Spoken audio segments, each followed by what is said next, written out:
নিজে মুখ্যমন্ত্ৰী আছিলে, নিজে কেন্দ্ৰীয় মন্ত্ৰী আগতে আছিলে, এতিয়াও আছে। কিন্তু তেওঁ নিজে মুখ্যমন্ত্ৰী বা কেন্দ্ৰীয় মন্ত্ৰী হৈ থাকোঁতে তেওঁ কি কৰিলে ডিব্ৰুগড় লোকসভাক লৈ একো ক'ব নোৱাৰে। কেৱল মাত্ৰ মোদীৰ প্ৰশস্তি আৰু মোদীয়ে কৰা কাম কাজ। গতিকে সৰ্বানন্দ মোদী বুলি বহুত কোৱা আৰম্ভ কৰিছে। মোদীৰ চৰকাৰৰ কাম কাজ কৰি থকাৰ কোনো তেওঁ আচলতে ডিব্ৰুগড় লোকসভাৰ প্ৰতিনিধি হ'বলৈ ওলাইছে।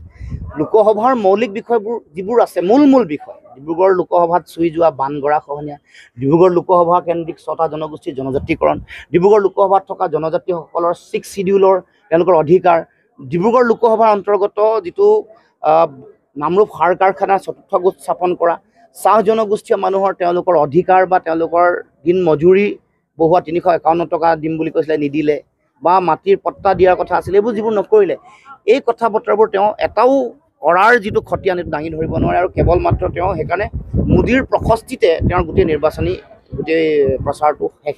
চক আমি তেওঁলোকৰ নিচিনা মানসিকতাৰ নহয় যে কোনোবা কাৰোবাৰ বুকুচাত উঠিব। আমি একেলগে আছোঁ।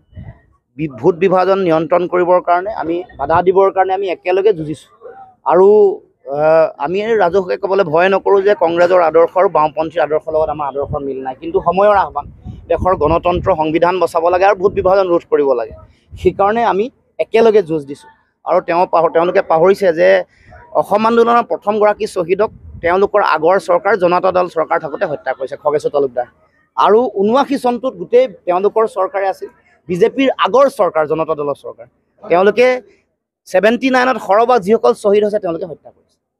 আৰু এবাৰ ৰাইজে সিদ্ধান্ত লৈছে যে যিটো ৰাজনৈতিক দলৰ শাসনত সমগ্ৰ অসমৰ মানুহ অশান্তিত আছে, দেশৰ সংবিধান, গণতন্ত্ৰ, ন্যায়পালিকাৰ প্ৰতি আক্ৰমণ কৰিছে, সাম্প্ৰদায়িকতা সৃষ্টি কৰিছে, সেই দলটোক উৎখাত কৰিব। আৰু যিগৰাকী প্ৰাৰ্থী ইয়াত তেওঁলোকে প্ৰক্ষেপ কৰিছে, সেই প্ৰাৰ্থীগৰাকী জাতিটোক আটাইতকৈ অন্যায় কৰা মানুহবোৰৰ ভিতৰত অন্যতম, আটাইতকৈ বেছি অন্যায় কৰিছে। কাজ জাপি দিয়া, শ্বহীদক হত্যা কৰা আৰু সকলো প্ৰতিশ্ৰুতি ভংগ কৰা। গতিকে এইবাৰ ৰাইজে এক সঠিক, শক্তিশালী আৰু শুদ্ধ সিদ্ধান্ত গ্ৰহণ কৰিবৰ কাৰণে সকলোৱে আগ্ৰহে বাট চাই আছে।